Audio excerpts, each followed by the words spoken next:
Here with us right now. It is Gobena night. So here in Devoted World, we are going to spend the next 30-ish minutes or so talking nothing but coffee. And I'm here with Ben from the Devoted team, and we are on the line with President of Gobena Coffee. It is Luke Gudeman. What's up, Luke? Hey guys. Thanks for having me on, Brett, Ben. You know excited to chat about some coffee.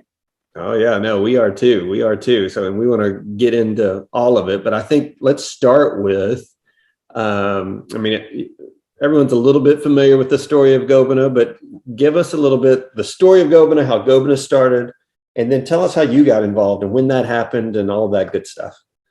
Yeah. So the story of Gobena is, it's an inspirational story. Gobena is the name of a man in Ethiopia, coffee farmer. And he, or not a coffee farmer, sorry, he was a plantain farmer. And out in rural Ethiopia, he was in his field. Now, not a huge field, but he heard crying coming from under, he heard the sound of crying. And he walked over to where it was, and he found a newborn baby under a tree. And child still had afterbirth honor. And Gobena took the baby into his house. He and his wife, whose name is Mulunesh, cared for the baby for about a month. And we don't know the backstory of this child, but we do think the mom wanted the baby to live, because she placed her under a tree, under shelter. And I imagine the mom was in a very crisis moment. And thankfully, Gobena heard the crying and took this baby in to his home. And he and his wife, Mulunesh, cared for the baby for about a month. And they were worried that they would not be able to keep the baby alive. And they took the child to a police station, and they learned about an orphanage and ended up taking the child to an orphanage. So the child could be cared for and have a good chance of survival. Well, God was working in the hearts of a family in central Illinois to adopt, and this family got ready for the adoption and flew over to Ethiopia and arrived at the orphanage and adopted this baby girl. Eva is her name. And while they were there, they heard the backstory of baby Eva, how she was found. And they were inspired by the act that Gobena and his wife Mulunesh did. And so they went out and they met with Gobena, and Mulunesh met him in person and just learned, the firsthand account of what happened. When they flew back to the States, they wanted to do something with this story. So they started a coffee company, and they called it Gobena Coffee in memory of what Gobena had did for their daughter. And Ethiopia is known as kind of where coffee was started, kind of the birthplace of coffee. So really the name worked out really well. And, the story is an inspirational story, which is fun, for our brand to have roots of rescue and of someone doing a selfless act and helping another person. So that's how Gobena started. This family ran it out of the back of their house for a number of years, and they actually adopted another child from Ethiopia. And at that point, they gave the company to Lifesong, and they said, "Would you guys want this? And we think it has a lot of potential. We just don't have time to keep it going." And once they gave it to Lifesong, I came on board on staff to work with Gobena. We bought a roaster, and we could kind of control quality and freshness, and kind of from there, the rest is history. Wow. Now, had you worked in the coffee space before this? I had not. I was clueless, and my wife loves coffee. She loves making French press coffee. So I've been married to my wife for 7.5 years. Okay, Ben, sounds like you're a French presser too. Yeah, we talked about that earlier. Okay. And so my wife has been in the coffee. And then when I started working at Gobena, we hired a consultant from up in Chicago who actually started with Gloria Jeans when they first got started. They have a lot of cafes up here, and he had 40 years of experience in coffee. So he really helped me get up to speed on what is good coffee, how do you roast coffee properly, and so we worked with that consultant for about 4 years, and that kind of helped launch us to this, this coffee world. Yeah. But now you are a coffee guru, and the rest is history, and who knows what's going to happen, right? But well, tell us, Brett, I would say we have coffee gurus on our staff who are excellent, and it's a team effort. So yeah. I know, my focus is probably on the roasting and finding out what green to get. We have a brewing expert on our staff, and then we have an equipment expert who just knows coffee equipment front and back. And so it's definitely a team effort, but yeah, it's been fun. Awesome. And you guys are based in or around the Chicago area, is that right? Yeah, we're 2 hours south of Chicago. Okay. You drive about 75 miles an hour on the interstate. Got it. And that's not really the Chicago area then. So you're in Illinois. Got it. Yeah. Yeah, we're central Illinois. Yeah. Okay. Yeah. So it's kind of a rural area, kind of open country where we're at. Got it. That's awesome.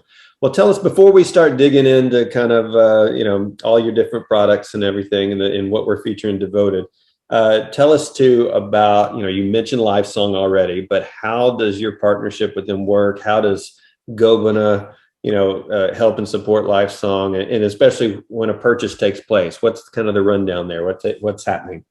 Yeah. So Lifesong is a ministry that is really focused on the least of these. And kids, kids who come from disadvantaged backgrounds, really hard situations.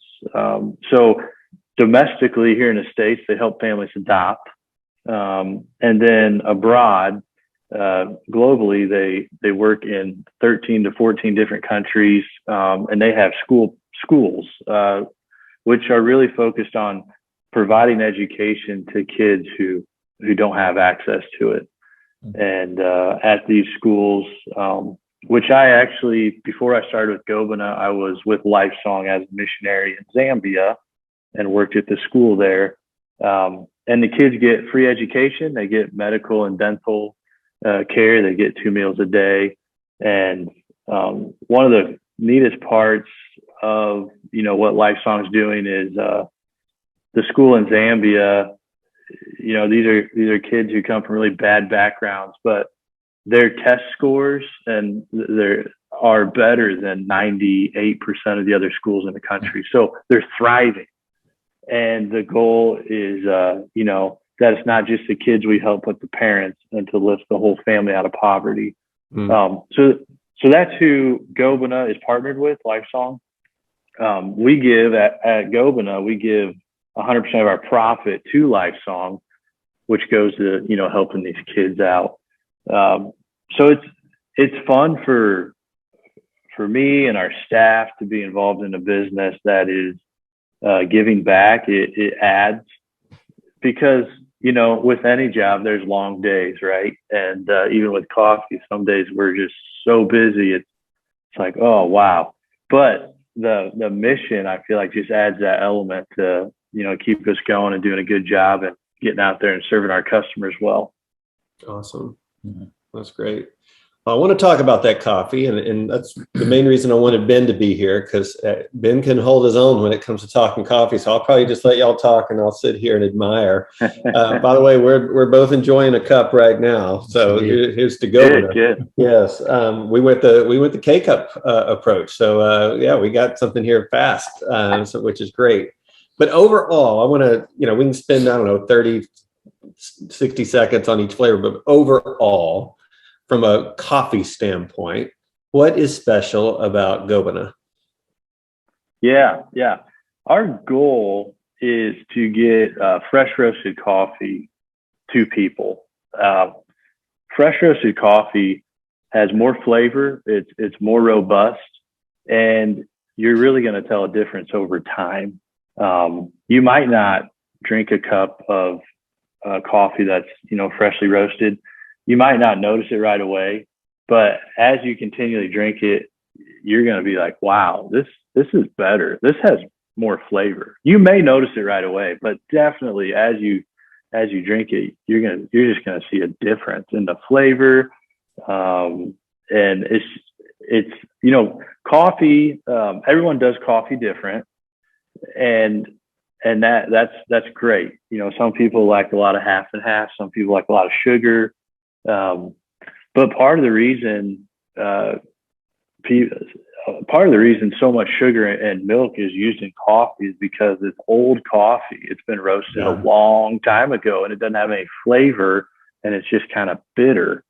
But properly roasted coffee actually has some sweet, flavor notes. It's got more complexity to it, and there's more there than just kind of this bitter charcoal taste. Yeah, all right, that's awesome. Well, I know too. So a lot of your items are fair trade certified and organic, and so, which is awesome. I don't know if you want to speak a little bit to that, especially how it applies, in the coffee industry. Yeah. The fair trade, I love it. Starbucks actually did a lot of good things, many years ago, and they kind of brought some light to this. And, a lot of people ask me, like, they'll say, you probably don't like Starbucks at all. And, I like our coffee better, but I do appreciate what Starbucks has done for the industry. I feel like they've exposed some things, and we're trying to carry that on. So fair trade certified, I love how it's set up. I think at the core, it's set up really properly. So we are audited by a third-party organization called Fair Trade USA. They're located out in California. So they go through our purchases to make sure we are actually purchasing coffee that's certified fair trade. And then they audit our importer to make sure they're importing the correct coffee. And then they go on the farm level and visit the farm and audit them. And wow. It's, all the coffee is traced back to the origin.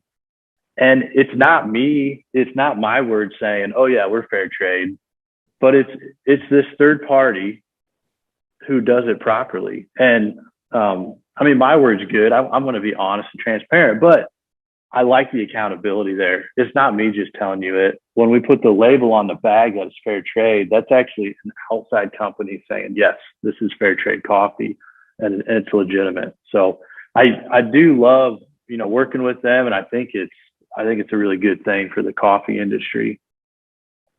That's great. Well, let's dig in here, Ben. Here's what I'm thinking. Uh-huh. We just grab a bag, we show it to Luke and say, all right, tell us what you can about it. What do you think? Let's do it. All right, go, man. Good. All right. I think we're going to start with a heavy hitter, Sumatra. Oh, yeah. So Sumatra, it's got one of the best names in coffee as far as cool names. Who doesn't like Sumatra? You know what? I got a call coming in here. You're good. We can edit it. Okay. Can you hear that when that comes through? No. Oh, good. Okay. Sorry about that. Yeah, maybe we'll have to start that over. Yeah, but no, we can pick up. Sumatra has a great name. Let's go there. Yeah, I think Sumatra has one of the best names in coffee.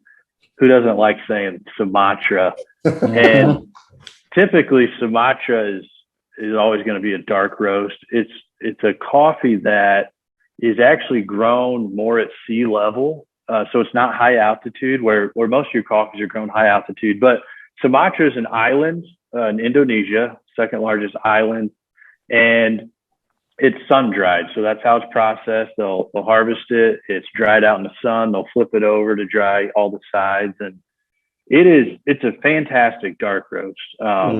It's full bodied, and that is my personal favorite. I probably am not supposed to have personal favorites, but for a dark roast, if you're looking for a dark roast, I would take a serious look at the Sumatra. Yeah, it's great. Even right now, just smelling it. I love it the smell is of so it. rich. Yeah, it's wonderful. Mm-hmm. Yeah. Yeah. It is not a shallow cup of coffee. Like, it's got great depth. It's got flavor. If you like strong coffee, I mean, it's a really good option for you. Awesome. Yeah, I love medium roast. Generally speaking, I gravitate towards some of the medium roast and South American coffees, but like especially when this like season turns and it starts getting cold and all that, there's basically nothing that's better than Sumatra. It's like the perfect. I don't know why I think of it seasonally, but it's like I just gravitate towards it whenever it starts getting cold here, and I'm like, that's the one. Oh, that's awesome. Ben, one you were enjoying earlier is this one right here, the Guatemalan. Yeah, I love that one. So talk about that one for a second for us, Luke. Yeah. So one of our best sellers, one of our top 2 sellers, medium roast. And one of the beautiful things about a medium roast is, like, if you're having company over, you're going to hit 80% of the people. There'll always be some people who want it lighter or darker, but a medium roast is a really safe bet, especially when hosting people. And what I like about the Guatemalan, it has some sweetness to it, which, if we roasted it darker, it'd kind of take out that sweetness, but it's got a nice, like, mellow, it's a mellow cup of coffee with a little bit of sweetness to it. It's not high in acidity. So it's a really solid medium roast. Nice. Awesome. By the way, I wanted to ask you, there's different colors on your label. Some are purple, some are kind of reddish. Does that mean anything, or is it just a color? Well, if it's green, it definitely means decaf. All of our decaf is green. Other than that, the colors are just kind of scattered throughout. Got it. All right. Let's grab another one, Ben. What sounds good? Let's go back to the original. All right. Ethiopia. Okay. Yeah. So the birthplace of coffee, and Ethiopia has a few different regions that they will identify coffee with. One popular one is Sidama, and the best region, in my opinion, is the Yirgacheffe, and that's what that Ethiopian coffee is. So it's a light roast. It's gonna be very flavorful. It almost makes your mouth pucker. Not quite. But it's got so much flavor. It's got some citrusy notes, some cherry notes, and it's going to be on a sweeter end. You don't really need to put much sugar in this coffee. Like, it already just has a lot of sweetness to it. It's not bitter at all. So in this light roast Ethiopian Yirgacheffe, you're not going to have any bitterness.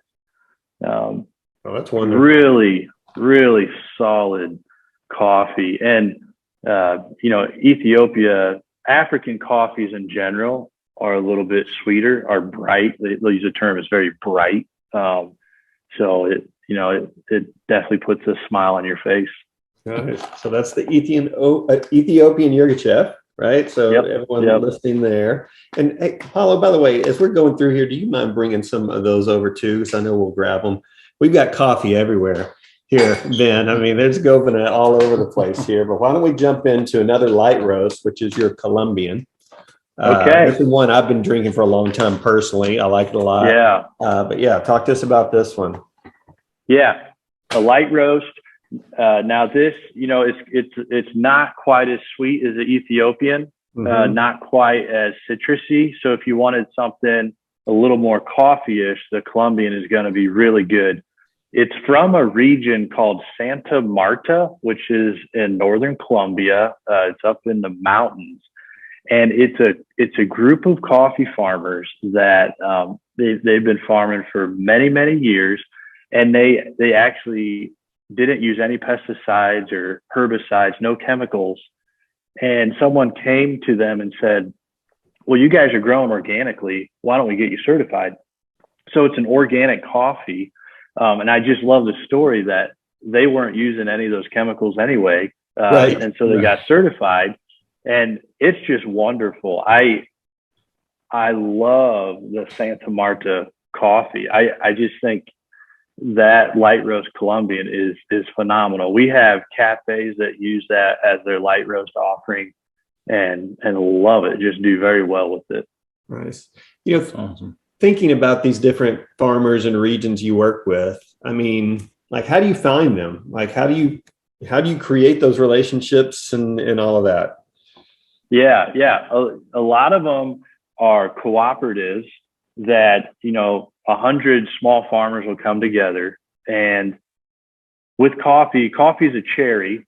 The inside, the pit of the cherry is actually the coffee bean. So there are a lot of people who are learning that right now, that coffee is a cherry. Right. Yeah. Yeah. So it's a cherry, and then the bean that we roast, that's the pit. So when you brew coffee, you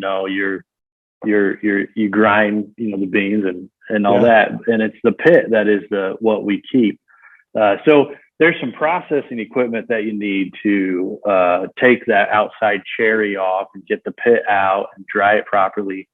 Well, these, for one farmer to buy all that processing equipment it's not economical. So they'll come together and they'll form a cooperative.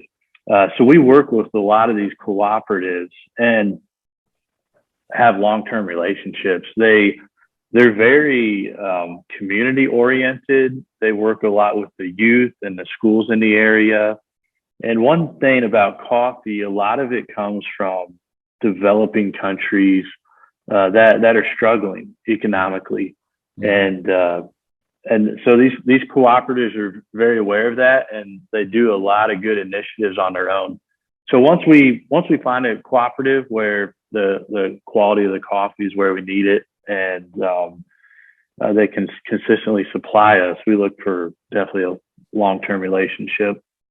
Very cool. That's awesome. Yeah. Yeah. All right, Ben, what's next? All right. I'll go here. Yeah. I'll try to close those out. Okay. Yeah. So Nicaragua. Okay. Yes. One of our employees is from Nicaragua, and so this is his favorite coffee. Reminds him of little bias. Of home. Yeah.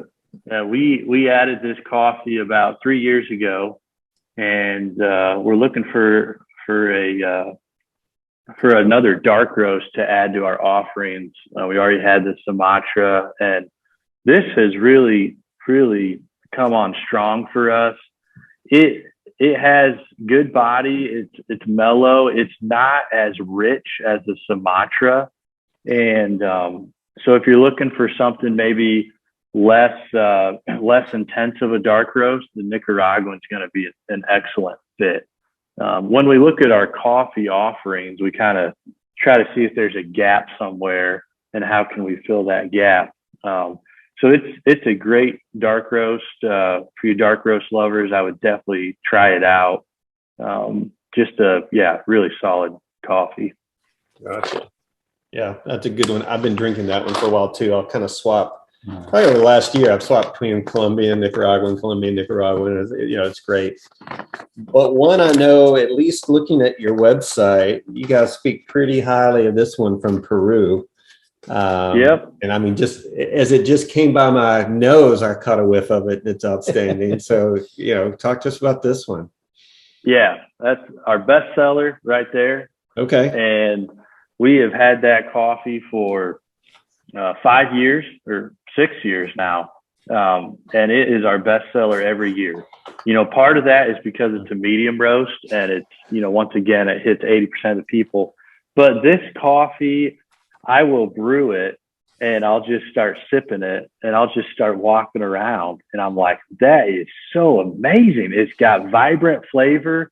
And one thing I love about medium roast, once again, they got some really good sweetness in the cup, but it's not too sweet where it's going to wear you out. So this coffee, 3-4 cups in a row, it's still excellent. Yeah. It's not too flavorful or not flavorful enough. So great everyday coffee. It's our number one seller. And when we're working with new customers and clients, this coffee always comes up. Yeah. Well, Ben was having a moment here as he took a big sniff of it. I'm just going to keep this one over here. Yeah. Right. That sample might not make it back to the warehouse. That's right. I think that might go missing. There you go. Awesome. Well, and Ben was educating me earlier on the Swiss water process, but on your decaf, and how important that is. But this is a great tasting decaf. I'll drink decaf just because I love drinking coffee throughout the day. Yeah. And so this is very well done. Yeah. Decafs are, there's a few different processes they'll go through to actually decaffeinate the coffee. One is called an MC process, where they use methyl chloride to pull the caffeine out. Now, methyl chloride is a chemical, and a lot of people don't want chemical on their coffee. So the Swiss water process is an alternative to that, and it only uses water. So there's a method of soaking the beans and pulling the caffeine out of the water, and then they soak the beans again to get the oils back in the beans. And so this is a completely safe, it's clean decaf coffee. And that's the beauty of the Swiss water process. The taste is great. We roast it to medium, and it is an excellent decaf. People love it because it's clean. I think that's the biggest thing with decaf, is what is actually making this coffee decaffeinated. Mm-hmm. Well, I bet there's a lot of people that don't even know, the difference, right? That was happening. And correct me if I'm wrong, is it also, obviously some decaf processes don't fully, and maybe can't fully truly take all the caffeine out, but does Swiss water take more out maybe than other, or what's your experience there? Yeah. To be legally called decaf, it has to have 97% of the caffeine taken out. So there can be up to 3% of caffeine in any decaf. So that's like the FDA guidelines, and the Swiss water falls, within that easily. Sure. Got it. All right. Well, I think we went through what I would call, at least what we have in the marketplace right now, like those core, like our light roast, medium roast, dark roast. But then you've got a whole slew of just amazing little creations on the flavored coffee side. My personal favorite is this one, the dark chocolate mocha. First time I took a whiff of this, Ben heard me earlier. I was like, it smelled like Cocoa Pebbles to me. Like it was great, but it tastes awesome too. So tell us about this one real quickly. Yeah. We added that about 3 years ago for Valentine's Day, and it went over well. And then we kept it around because we had continual demand for it. At first, we would sell it mostly to women. The dark chocolate, I think, would draw them in, and now we just sell it to everybody. It's a great. The flavor really carries through when you brew it. Some flavored coffees, you will just smell the flavor and it smells amazing, and then you brew it and it's a big letdown. Like, you don't get the flavor actually in the coffee. But the dark chocolate mocha pairs really well. And part of the reason is coffee and chocolate pair well. Yeah. If you have a chocolate bar and a coffee, it pairs well. So, and dark chocolate mocha actually brings some of that together. Just, it's all in your cup. Yeah. Oh, it's wonderful. Great. What else have we got here, Ben? There we go. How about this one? So the Southern Pecan. Okay. Yeah. Southern Pecan. That's a classic. We just added this last year. We picked up a cafe out in Indiana who wanted us to serve to have Southern Pecan. So we added it and took off. Got people started asking about it. We put it out to our other customers and had great feedback. So Southern Pecan is a classic flavored coffee, and that's in a lot of ways we kind of stick to the classic flavors that have been out there a while. Yeah. Hey, on that note too, other than obviously on Devoted, I mean, you guys have been around a while. Where would someone find, other than your website, where would they find Gobena Coffee right now? You've mentioned cafes a couple times, and I know different coffee makers kind of focus in different areas. What is it for Gobena? Yeah, we are focused in the Midwest and then kind of the eastern half of the U.S. So we work with cafes and really kind of that eastern half. But then it's a higher percentage kind of in the Midwest where we're located. Okay, got it. But mostly at the cafe level? Yeah, cafe level, and then Okay. work with a lot of churches. Okay. I think the Gobena story really resonates with kind of the heartbeat of a church. And right. So we work with churches really kind of throughout the U.S. I think we work with about 170 different churches right now. And well, you can't have a church these days without a coffee shop, right? So, well, I mean, yeah. When people drink coffee, they talk, and pastors will call and they want their congregation talking to each other. And so they put some coffee out there, and yeah, it's good. If someone's got a hot cup of coffee in their hand, they just does something. Yeah. Yeah. No, that's great. A couple I don't have the bag for here, but real quickly kind of rattle through. So Snickerdoodle, and then also French vanilla. Those are two items that we have in the marketplace right now. Yeah. I mean, they taste like what they're described as, but I mean, anything you would add to that? Yeah. Snickerdoodle is our best-selling flavored coffee, and I get a lot of good feedback on that. I would definitely try that. If you're looking to try a flavored coffee, I would definitely recommend trying the Snickerdoodle. French vanilla, popular coffee as well, a flavor that's been out there for a long time. When we flavor coffee, we do not short on the flavoring. So you should see it follow through to the actual brewed cup of coffee pretty well.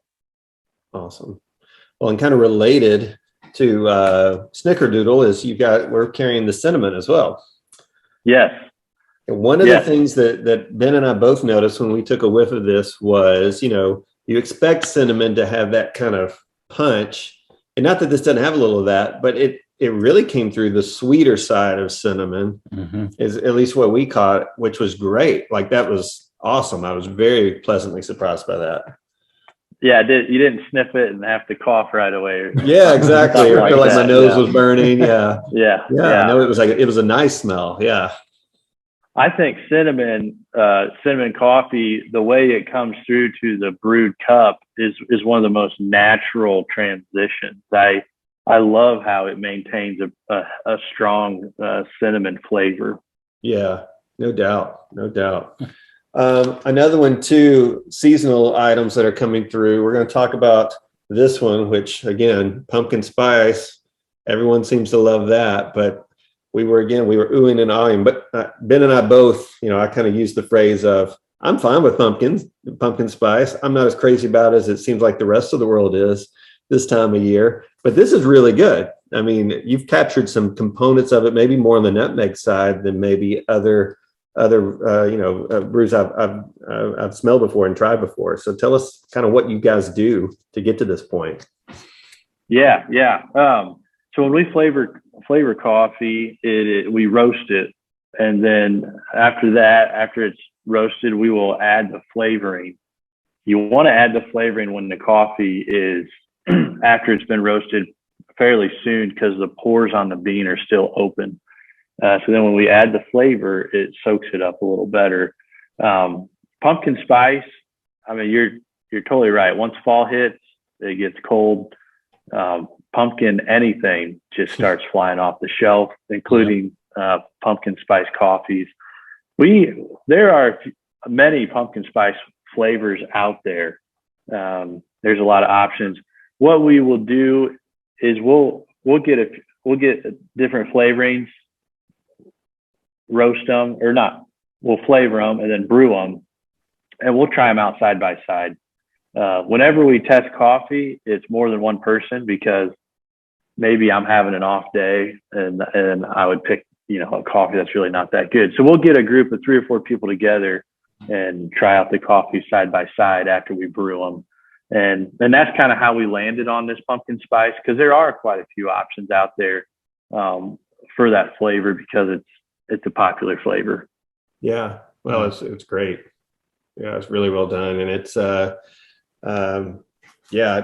other one too, and I don't think we have this one with us, but the winter Wonderland, peppermint, vanilla. Am I getting that right? Yeah. It is true to its name. I mean, you take a sip of that and you are somehow drinking coffee and peppermint together for sure. Yeah. Yep. Thinking about Christmas too while you're drinking it. Yeah.